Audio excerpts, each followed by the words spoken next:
It's your boy DZ. If you haven't already subscribed to the channel, hit that subscribe button.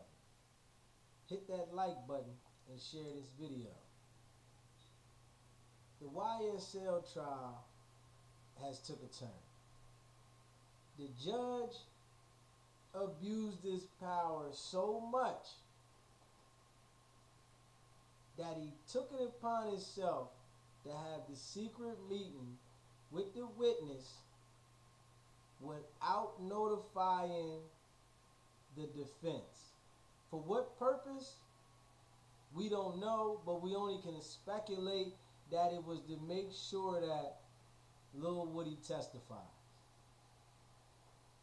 And now it done came back on the judge, showing that he abused his power. Lil Woody has been on the stand for a few weeks. They have been trying to eye out all the details in the interrogation tapes about what should be played and what shouldn't be played. They get to a point now where the attorneys all put motions to recuse the judge. So now that those motions are in, they're going to submit those motions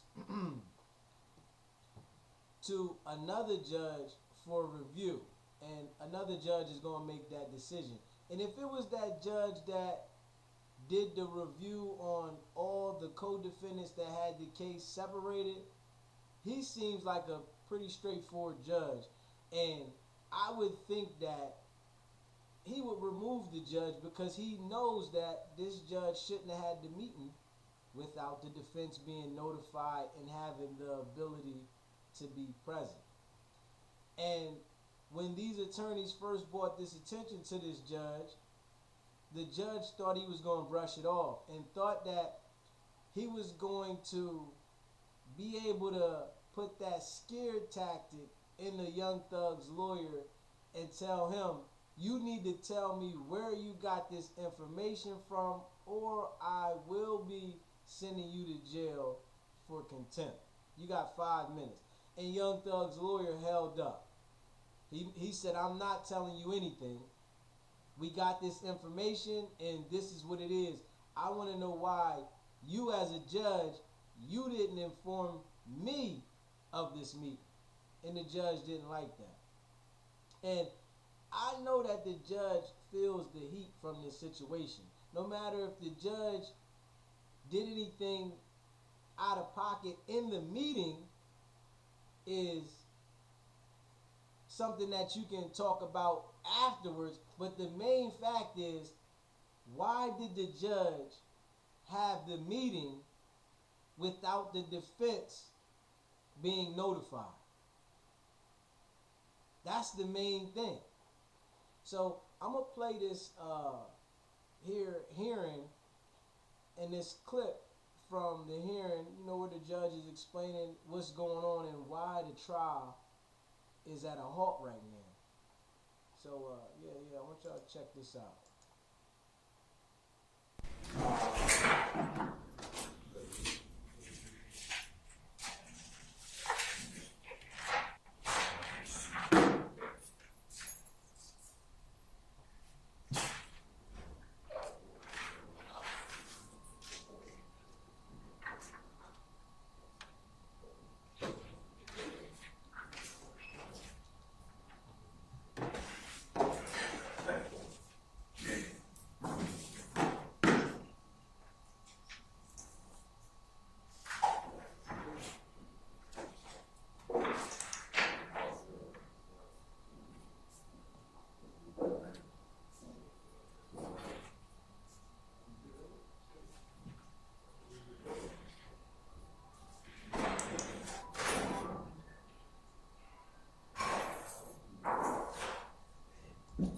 Yes. Then Mr. Uhalski, who I haven't seen in so long, he's grown a mustache. Anybody else? Okay. All right. All right, folks. As you all are made aware of last week, the court was going to do an in-camera review of the ex parte proceedings on June the 10th of 2024. In considering whether or not to have an in-camera discussion or review of the records, this court has decided to release the entirety of the transcript of those proceedings as courts one. And I'm going to take judicial notice of the following timeline. On Friday, June the 7th, 2024, Mr. Kenneth Copeland was granted immunity from prosecution pursuant to 24-5-507A, and that'll be marked as Courts 2. So the transcript will be Court 1. His immunity agreement, Mr. Copeland's, will be Court 2. Mr. Copeland, who was represented by Mr. Jonathan Melnick and advised of his rights and obligations, during the proceedings on Friday, June the 7th, which will be marked as Courts 3, the transcript of those proceedings, Mr. Copeland invoked his Fifth Amendment privilege and was held in contempt, and that will be Courts 4, Mr. Copeland's order of contempt. Mr. Melnick informed the court that he was not going to be in attendance of any further proceedings as he would be on leave effective 10 June of 2024. The court informed Mr. Melnick that his leave, or had discussions with him that his leave was not proper and that he needed to be in attendance on Monday, June the 10th of 2024 with Mr. Copeland. Mr. Melnick relayed that attorney Caleb Bumpus would be representing Mr. Copeland. On Monday, June the 10th, before court, Mr. Edward Chamberlain, the court's litigation manager, informed the court that the state wished to have an ex parte meeting with the court. No subject matter of the ex parte meeting was told. The entirety of the ex parte hearing held on the 10th of June of 2024 was taken down by Ms. Christina Weaver, the court's official court reporter.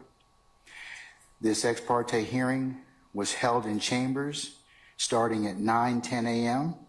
Present along with the court were Ms. Kayla Bumpus, attorney or ADA Ms. Adrian Love. Also present were the DA's investigators, Mr. Long and Mr. Hamilton. The ex parte hearing stood in recess from 9:34 to 10:03 a.m. to await Mr. Copeland's arrival. The ex parte hearing resumed with Mr. Copeland present at 10:03 a.m. Also present were attorney Bumpus, Ms. Hilton, the DA's investigators Long and Hamilton, the court and security personnel, deputies Houston, McPherson, Brown, Sergeant Brown, and Sergeant Hall. Now, he's saying that the ex parte hearing stood in recess to allow Mr. Copeland to have a private conversation with attorney Bumpus from 10:17 a.m. to 11:28 a.m. The ex parte hearing resumed at 11:28 a.m. The ex parte hearing concluded at 11:31 a.m.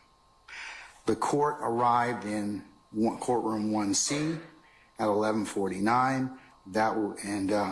The transcript of those proceedings, starting as of 11:49, or when the court presumed that held the proceedings on 10 June in courtroom 1C 2024, that will be marked as Courts 5. The proceeding in 1C commenced on the record at 11:52 a.m. A lunch recess was had at 12:51 p.m. The parties returned from lunch, and Mr. Steele informed the court that he had a motion, and that was at 1:46 p.m. In asking then Mr. Steele later that afternoon was held in contempt. However, he was allowed to continue representation of Mr. Williams. The court, in asking Mr. Steele questions of how he received the information that he proffered in open court, was only concerned about the integrity and security of the conversations that were had in chambers, not whether those conversations were the subject of proper ex parte conversations or the sum and substance of what was told to him at that time. Jurors Jurors entered the courtroom to resume Mr. Copeland's testimony at 3:39 p.m. The jurors were excused and exited the courtroom at 5:56 p.m. Mr. Copeland was excused and exited the courtroom at 5:58 p.m. The court asked Mr. Steele again whether he received ex parte information, and that would be at 5:59 p.m. Mr. Steele's counsel, Ms. Ashley Merchant and Mr. Alex Susor entered the courtroom. Mr. Steele was held in criminal contempt.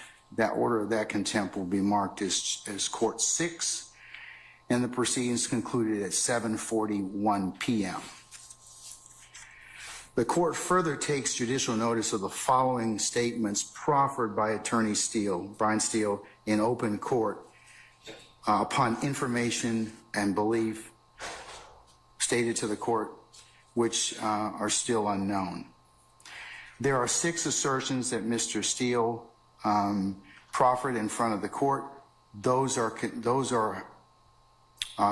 contained within the transcript of Courts 5, the proceedings that are held on the 10th of June of 2024 in Courtroom 1C, which the court has already said will be part of this order. The first assertion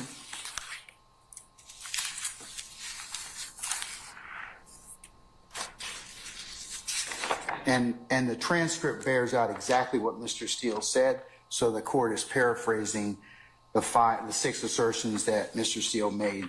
They're more aptly and more eloquently put in the record. The first one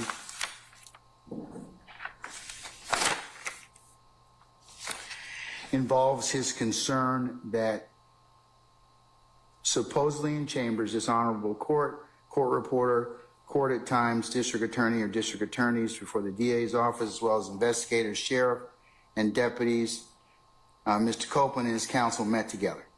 None of the defense team, to his knowledge, were present. Second assertion he makes is that Mr. Copeland intended to plead the Fifth Amendment. Third assertion is that Mr. Copeland, as a party, was sworn, and Mr. Steele asserted that this particular conversation was, in fact, a critical stage, and that the defendants had the right to be present. The fifth group of assertions involved Mr. Copeland not going to testify. The fifth group of assertions involved what Ms. Attorney Hilton claimed or said to the witness, to include the court, involving allegations of coercion and witness intimidation, and that his counsel had the right to be present. And the sixth assertion that was made in open court was that Mr. Copeland admitted to killing Donovan Thomas.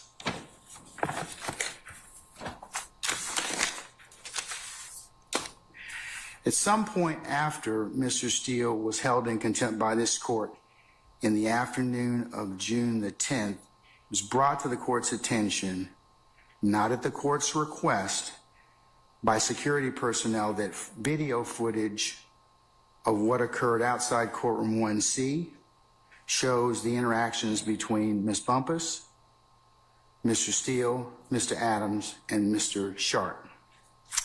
The court in no way sought to investigate any facts of this involving this footage,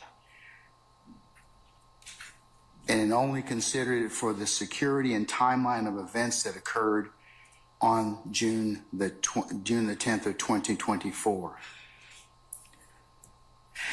Also, in no way did the court consider any of this footage in holding Mr. Steele in contempt. And as I said, mentioned it only for the purposes of considering the security and breach of information that occurred within the court's chambers not for the whether or not that was truthful or not.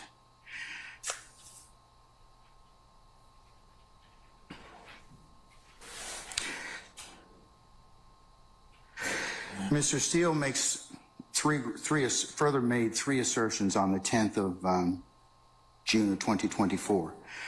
One, he asserted that this was, on behalf of Mr. Williams and similar situated individuals, that this was, the court held an improper ex parte meeting. Secondly, that Mr. Copeland was a sworn witness and this was a critical stage. And no, Mr. Copeland was a sworn witness. And third, that he argued that this was a critical stage and that he and the others needed to be present at that point in time to pursue the Sixth Amendment rights of the defendants in this case. As to Mr. Steele's first assertion of whether or not the court held an improper ex parte meeting or hearing, the court is guided by Judicial Code of Conduct 2.9, which I'll take judicial notice of, which in pertinent part, where circumstances require ex parte communications are authorized for scheduling, administrative purposes, or emergencies that do not deal with the substantive matters or issues, provided that the judge reasonably believes that no party will gain any procedural, substantive, or tactical advantage as a result of the ex parte communication, and the judge makes provisions promptly to notify all parties of the substance of the ex parte communication and gives the parties an opportunity to respond. And in this particular circumstance, the transcript of these proceedings was just prepared and is final by my official court reporter, Ms. Weaver, and all counsel will be, as I said, given an opportunity to, as soon as the court finishes entering this order, it will be e-filed, so everyone will have a chance to take a look at it and use it as they see fit.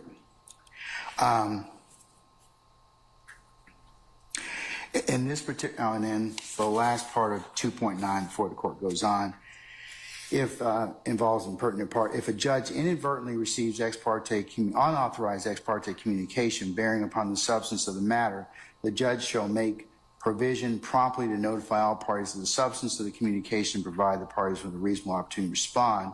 And as I mentioned earlier, I'm going to release the entirety of the transcript to you all to use as you see fit and before any other further examination. Well, the judge just read that he was supposed to release information letting them know that they was going to have this meeting, and he didn't do it. So the judge knows that he made a mistake, but it wasn't a mistake, it was intentional. But, you know, they try to like turn it like it was a mistake. Mr. Copeland.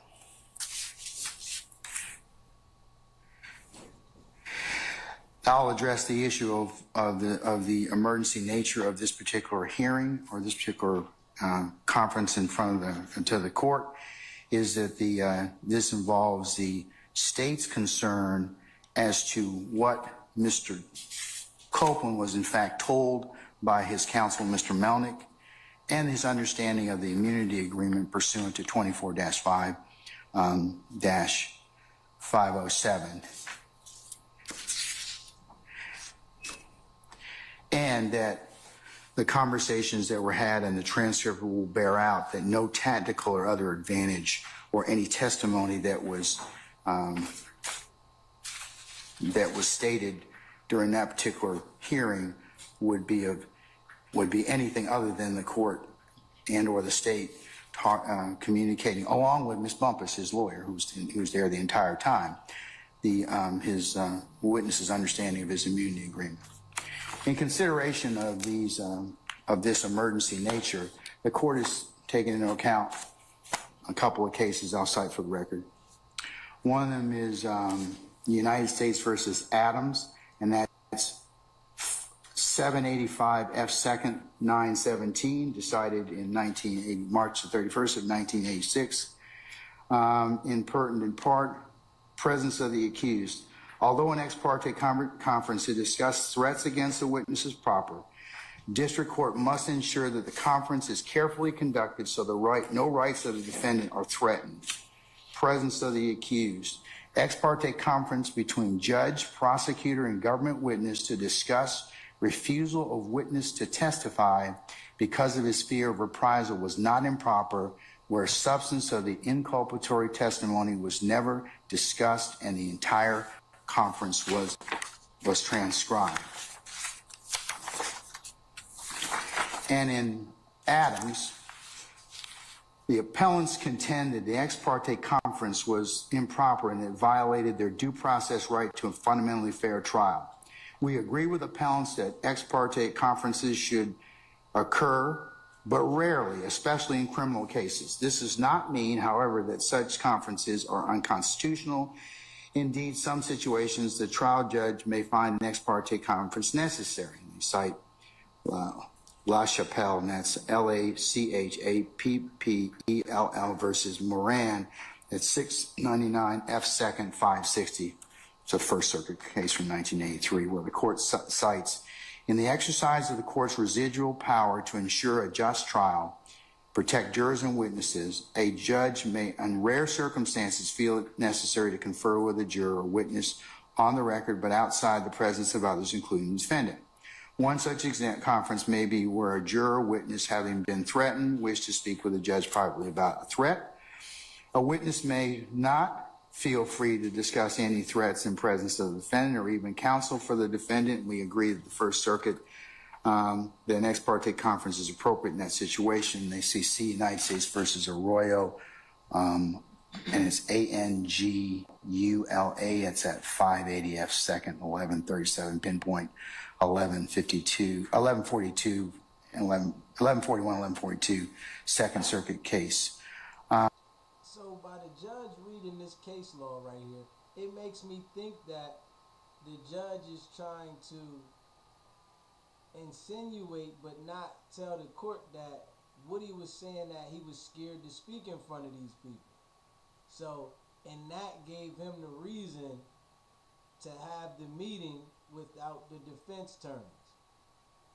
I wonder if that was true. Exclusion of certain defendants and counsel from in-camera proceedings permissible in multiple defendant trial, where certain defendants had cooperated with government and received death threats.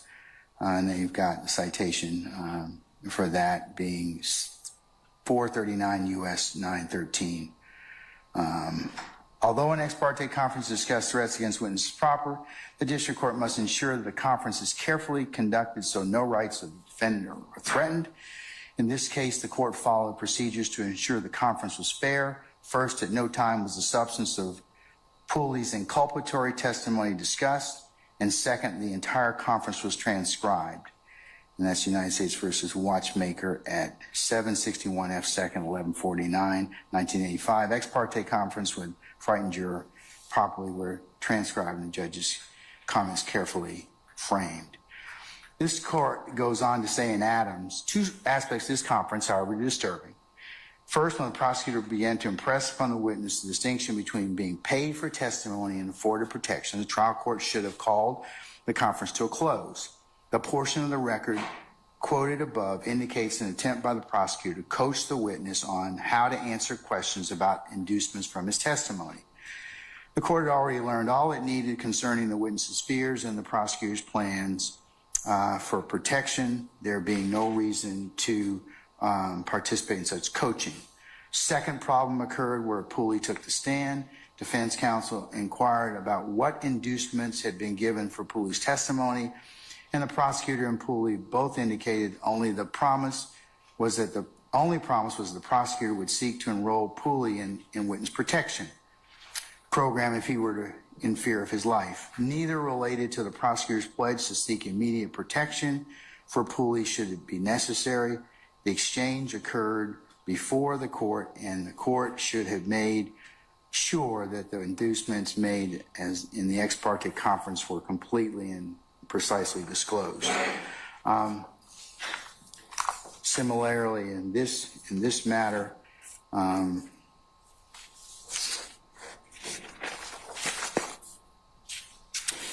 the only thing discussed between the state counsel for Mr. Copeland in this court with the understanding of his immunity agreement. There were no other testimonial statements made by in terms of what Mr. Copeland planned to testify to that were induced or sought by the court. And the transcript in its totality will bear that out, and you can have a look at that.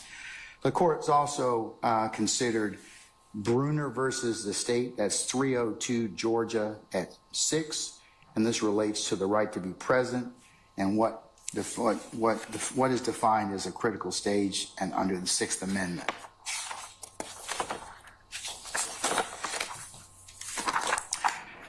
Bruner contends that he was denied the right under the Georgia Constitution to be present at certain critical stages of his trial proceedings. Embodied within the constitutional right of the courts to a criminal defendant's right to be present, see and hear all the proceedings which were had against him on trial before the court. Ward versus the state, 288 Georgia 641, pinpoint 645. Violations of this due process right are presumed prejudicial, absent a waiver by defendant requiring a new trial. However, there were no violation of Bruner's right to be present. The right to be present attaches to any stage of a criminal proceeding that is critical to its outcome if the defendant's presence would contribute to the fairness of the procedure. And that's Huff versus the state, 274 Georgia 110, pinpoint 111. Thus, a critical stage of a criminal proceeding is defined as one in which the defendant's rights may be lost, defense is waived, privileges claimed or waived, or one in which the outcome of the case is substantially affected in some other way. And in this particular case, the court is of the opinion, basing on look at the case law, that that this was a proper ex parte meeting pursuant to Rule 2.9, as well as the no party gained any tactical advantage, and that the proceedings as a whole are released to will be in the terms of the transcript. So what was said can readily be seen and utilized by the defendants. Okay, and the court lastly took into consideration Talton versus the state. That's 368 Georgia Appeals at 313, and that involves a Sixth Amendment critical stage definition that was decided June the 21st of 2023. And in pertinent part, in many instances, remand will be necessary when the right to be present claim under the Georgia Constitution is raised for the first time on appeal from criminal conviction. So Mr. Seals raised this at the appropriate time, and the court is in fact considering it. And the Georgia Constitution guarantees criminal defendant to be present, see and hear all proceedings in which are against him on trial before the court. Criminal defendant's right to be present under the Georgia Constitution attaches to any stage of the criminal proceeding which is critical to its outcome if the defendant's presence would contribute to the fairness of the procedure, but the right does not extend to situations where a defendant's presence would be useless or benefit but shadow. And under the Georgia Constitution, defendant who is represented by counsel need not be present for portions of the trial that involve questions of law and consist of essentially legal argument about which the defendant presumably has no knowledge. It is well settled under the Georgia Constitution guarantees a criminal defendant the right to be present and see, hear all the proceedings in which are had against him or trial before the court. It's Prickett versus the state, 314 Georgia 435 at 441 pinpoint. This right attaches to any stage of the criminal proceeding that is critical to the outcome of if the defendant's presence would be contribute to the fairness of the procedure. But the right does not extend to situations where the defendant's presence would be useless or benefit or shadow.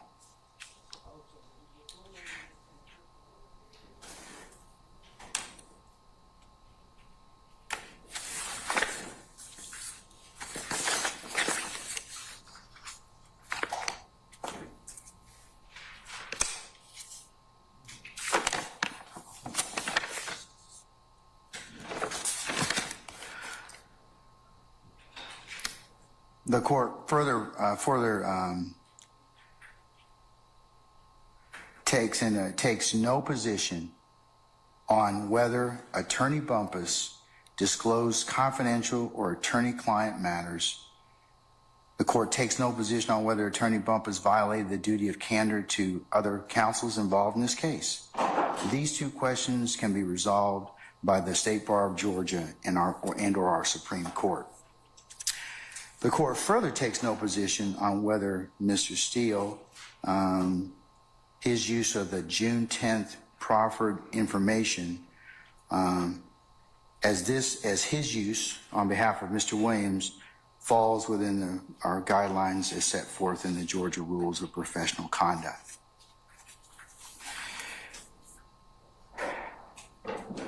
The court's basis for having been explained on the record, a written order of this, along with the attachments, will be included in the record. And Mr. Banks, where are you? Sir, as a result of this transcript release, the court withdraws the show cause for your client and others who may be present who are present in chambers on the 10th of June of 2024. And as I mentioned earlier, we were going to have a show cause hearing on Wednesday, the 3rd of July. I am canceling that indefinitely. In fact, I've canceled all of that, so we will not be holding that particular hearing, okay? All right. And then then transitioning to the last matter the court wanted to put on record, upon further review, this court will in fact enter an order sending Mr. Adams and Steele's, Mr. Weinstein, and Mr. Banks' motion to recuse to another judge pursuant to Uniform Superior Court Rules 25.1 through 25.7 in the method and manner prescribed by our local rules. So this written order is entered. I will enter the order transferring it, and until such time as those two things are decided, then we'll be in recess until that time. And we will just inform our jurors that they're until this is, they're not supposed to come back on Monday until Monday anyway. So I will have Deputy Ingram and Ms. Umana indicate to them that they are still on recess and we're continuing to work. So that's all I have for you at this point in time. Okay? All right. Ms. Novi, can I ask you a question before you start anything? Madam, didn't your law firm represent one of the co-accused in this case? How are you then, do you have an actual or perceived conflict in this case? No. Have you been, I'm asking you at this point in time, could you state for the record how it is that you don't think you have a conflict? Because you did represent one of the co-accused in this case, correct? I did. Okay. I did. He's going to discharge.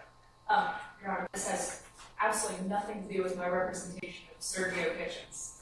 Haven't even discussed that or come up. And what happened in the ex parte proceeding, we're just representing Mrs. Bumpus, Attorney Bumpus, in what her position is with respect.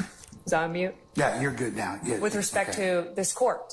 So, completely different matter. And now we're dealing with a contempt hearing of Miss Bumpus as opposed to a criminal prosecution of Mr. Kitchens. Completely different. And in fact, everything that we've gone through or anything we've learned about this case has nothing to do with what we've done with Attorney Bumpus. Okay, I just want to, because you may have an actual or perceived conflict. I just wanted to bring that to your attention. So if you think that it should be addressed, then I'm giving you the opportunity to do so at this point in time. Because you do have knowledge of this particular case, but all right. Well, I think half of America has I'm sorry? I said I think half of America has knowledge of this particular case at this point. Okay, but they're not before us at this point in time. So what else did you want to? Well, and I'll speak for the court's purposes. I'll speak for myself and John Garland, who's also our co-counsel with Attorney Bumpus and who was my co-counsel in Mr. Kitchens' case. All right. So I'll speak for both of us in that respect since Mr. Garland's not able to be here. All right. A couple things that I just wanted to clarify for Your Honor. Is the court still intending to produce an order on what the court addressed orally on our recusal motion? Yes, ma'am. I'm going to produce an order basically bundling all, since there are 3 motions to recuse, to one, to be spun on the wheel so that we don't get 3 separate people hearing these particular matters. So I will do that effective today. Okay. So does that answer your question? It does with respect to that. The other issue was I think the court was holding under advisement our motion to quash. That makes this moot at this point in time. Okay. So Since I'm not going to have a hearing at this point or at any time in the future, you can re-raise it at that point in time if you show desire. that's fine. So we'll But just leave it. I'm telling you at this point in time, I have no desire to resolve that. I don't need to at this point in time. Okay. All right. Those are the questions that I had. Okay, all right. Madam, unless you have anything else, you all can be excused. Councils, I'm going to go ahead and, like I said, work on this particular order. I actually memorialized the order in writing and the motion to recuse in terms of the sending it to another judge pursuant to 25.1 through 25.7. And we'll see in a little bit, depending upon how it's ruled upon, all right? All right. Your Honor, do we have a timeline of when the motion to recuse may be heard? Don't know. That has to go to another judge pursuant to our local rules. So it will be basically put on the wheel. Of course, I don't have anything to do with that. So as soon as our clerk, Madam Clerk, Miss Alexander and her team spin that, that's not within my information and purview. Is this something that we can expedite? I mean, the state does have very concerns that we hold the jurors indefinitely regarding this matter. Is that anything that could be expedited so that those decisions can be made on the motion to recuse and we can move forward with the trial? While I understand your concern, I think the rules of transfer and recusal are pretty clear. That I'm not going to comment on anything that is pending at that point in time. So hopefully it will get done fairly quickly in terms of somebody acting on it. Okay. All right, thank you, Your Honor. Okay. Anybody else? Mr. Steele, you rose just a second ago. Did you want to say something, sir? I agree. Okay. All right. Okay. Totally Okay. agree. Then we're in recess, and we'll see you in a little bit. Okay. All right. We're in recess.